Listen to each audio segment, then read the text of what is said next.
Good morning, good morning. Today is day 6. How quick has this week gone?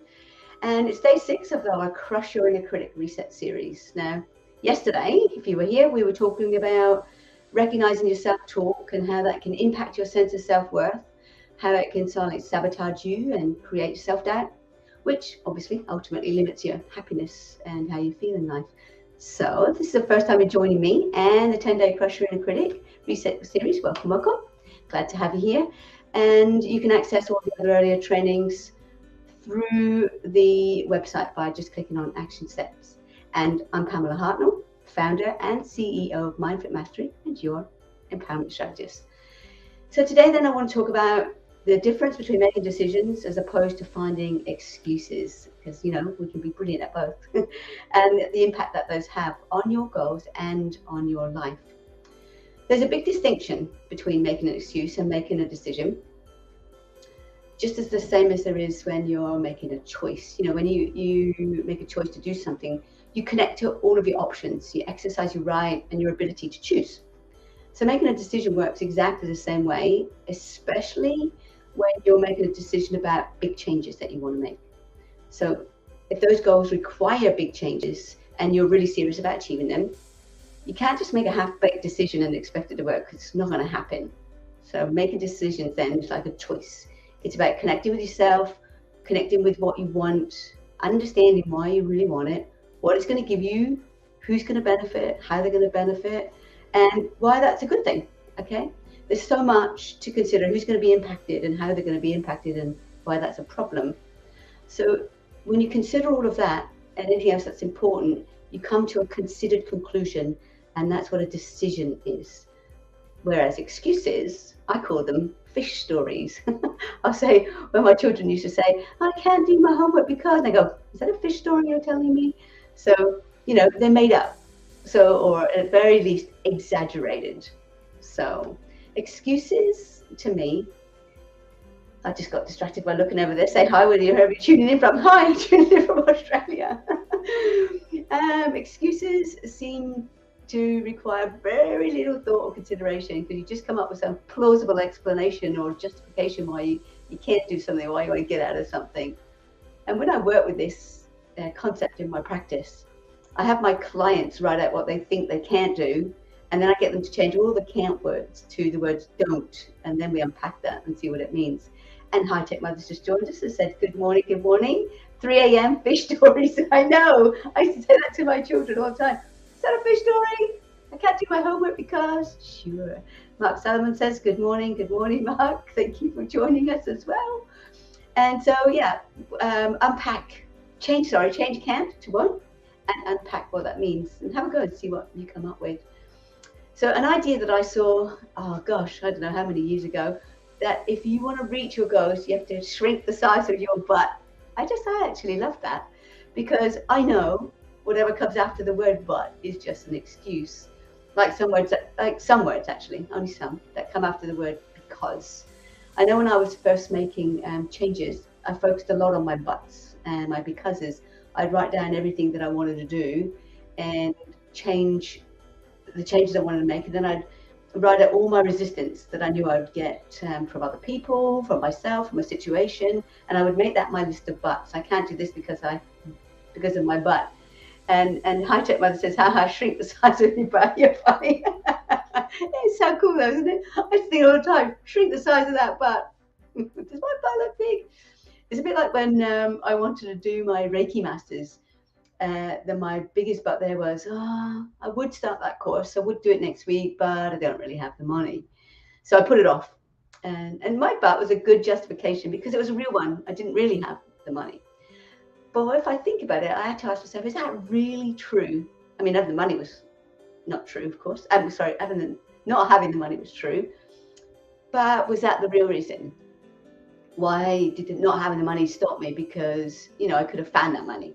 I could have borrowed it. I could have put it on a credit card. I could have asked about an installment plan or something like that. So there are tons of ways I could have got around that. So finding excuses is what we do though, isn't it? We say we want to get fit, we want to lose weight, we want to have a better job, we want to get out of this relationship, and we find a ton of reasons why we can't.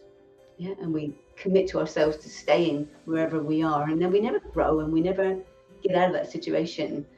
So, I mean, one of my other butts, there's another thought that just popped into my head. Actually, another one of my butts is for doing that Reiki Masters was because of the resistance I got from everyone around me. And you'll find that they'll become one of the biggest parts of your butt, because it makes it harder.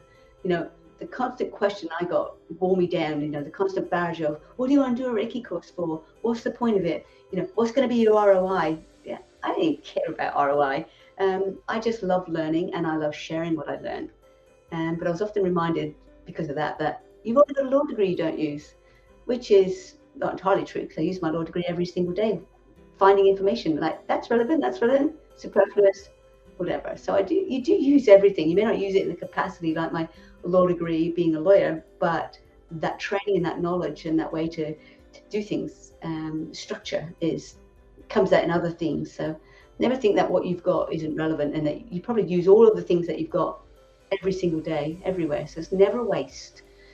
But so other people can become some of our butts, and it will stop you doing something because they're going to get offended, or they're going to be unhappy, or they're going to give you a lot of, I was going to say another word, but rubbish. They're going to get at you. So make sure your butt is a real one. It's not a lame story, even if you can justify it till the cows come home. But make sure your butt is not someone else's butt, if that makes sense. They're not, they're not becoming your butt. So I got around that, and I now have my Reiki Masters. So I'd love for you to write out all the things that you want and make your statements, your resistance statements, and highlight your buts, then make them won'ts, and then challenge what comes up after the buts. And then ask yourself, is that a real reason? Or is it just a lame excuse, or is it someone else's reason why I'm not doing it? Because if you stop doing things because of other people, you're living their life, and that's a complete waste of your own. And so I want you to get committed to the changes you want to make. I want you to be stronger than your excuses and develop bulletproof strategies for when you're making your change, and create a step-by-step roadmap. And I used to have mine up on the wall, and I follow it along. And even if I slipped back, I knew where I'd got up to, and I could, keep going again. So always remember why you're doing it and what you're going to get out of it and the benefits. Because especially if you're doing something that's going to benefit not just you, everyone else around you, focus on that. Keep that in your mind. And remember, too, that making decisions is about you taking responsibility for that. You taking responsibility for your own well-being, for your own happiness, for your own future. It's about making up your own mind and not letting everybody around you make up your mind. And you make choices for yourself. Do what's best for yourself and for other people. And August says, good morning from Melbourne. I love this topic the most. Thank you, August. Yeah, make up your own mind. Thank you, August. What was I saying? So making choices, and stop letting other people drive your decisions. And obviously, if you're in a relationship, you've got other things to consider, but it doesn't need to stop you. So, because like I said earlier, living someone else's idea is a colossal waste of time, because you end up living their version of what life should be, and then it's a waste of yours. So I guess my point with all of that is, when you're going to set a go, I want you to be committed rather than just interested. And I say that because you first have to decide if what you want, or what you think you want, is what you really want, and it's not just a flight of fancy. And then decide whether you're going to be interested or just really committed. And that's an important distinction, because when you're committed, you'll stop at nothing. You'll do whatever it takes to reach that goal, no matter how difficult it gets, no matter how tired you are, or anything else that gets in your way. You'll keep going because you're committed and you're focused on your why. You're making your own decisions, and you're doing this for the reasons that you've already written out. Whereas if you're interested, the minute everything gets hard, you just give up and do something entirely different. Go, I didn't really want it anyway. And you're never going to get past the hard yards if it's just a flight of fancy and it's just a meh. So you have to be committed. So when you're making a goal, do all the consideration, make the decisions around everything that you've considered, like I've already said, and then get determined, get resolute, and have strength in your convictions, and actually go for it. You get one life, right? So one life only that you remember anyway. So make sure it's yours that you're living. And remember too that you didn't come in, or you didn't come this far, right? Wherever you find yourself, just to let excuses drag you back to where you don't want to be. So no matter how much little or personal development you have or haven't done, you had to work through something to get there. And you've already done some of the hard work, whatever you've had to work through. So making excuses is going to drag you right back to the starting point. And making excuses keeps you stuck. And Sebastian says ROI means nothing until we have our why clear. Exactly. I love your attitude towards clarity and strategic life. Thank you, Sebastian. I appreciate that. So making excuses then keeps you stuck, and it makes all that work that you've already done for nothing. And I did have a quote, and I am not even I'm not even going to try and pronounce that. But good morning, Mr. Paul from New Delhi, India. Thank you for a very important topic. Thank you for joining us. And I'm sorry that I don't know how to say your first name. And good morning anyway. Thank you for joining us. There's a quote. It's JP. Oh, hi JP. That makes more sense. I will learn how to say your first name. All right. So I wanted to say that excuses keep you stuck in groundhogging, and excuses keep you stuck on repeat. And they were supposed to put a thing up there which says excuses keep you stuck on repeat. Excuses keep you stuck on repeat. But they obviously didn't get my message, and it doesn't matter. There's a quote I actually would like to share with you today, and it's something that became my guiding philosophy for life. And in fact, it influenced an awful lot of my decisions, my way of life, and my whole way of being. And I was lucky enough to find this when I was about 18, 19. And it's called I Choose. And it goes something like this. I choose to live by choice, not by chance. I choose to make changes, not excuses. I choose to be motivated, not manipulated. To be useful and not used. I choose to excel, not compete. And I choose self-esteem, not self-pity. And I choose to listen to my inner voice, not the random opinion of others. And I choose to be me. And I added a few of my own to that as well. And I had that written on the wall around me. And I'd read it every single day, along with another bunch of quotes that were important to me. And thank you, August says, oh, that's powerful, emotionally powerful, Pamela.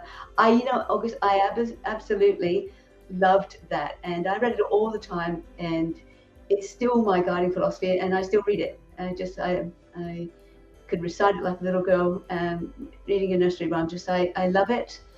And it means so much to me because I focus on every little thing, like making decisions, not excuses. It's like, so little by little, when you work on yourself like that and you have these mantras, you can get through every little excuse that pops into your mind.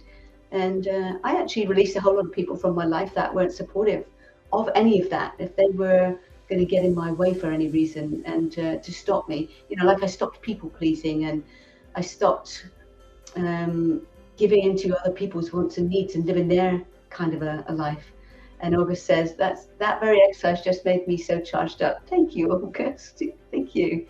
I'm working on mastering my self-talk, and I still work on mastering my self-talk every minute of every day. But I also absolutely focus on my why. I know why I want to do what I want to do. And, thoughts are powerful. And I truly believe that we can make our life happy by what we think, or we can make our life miserable. And I believe, again, that's a choice. And we have a choice how we think, right? We're not always able to control our circumstances, but we can control how we think and feel about it. What stories we make up about what that means. And there's a lot of other stuff I could say about that, but I'm going to leave you with that today, because I want you to read that quote. I'm not sure if my team can put it in our resources, but if not, try and find it. It's called I Choose. And choose to live by choice, not by chance. If you put that in, you should be able to find it. And High Tech Mother says, letting go of toxic people is important.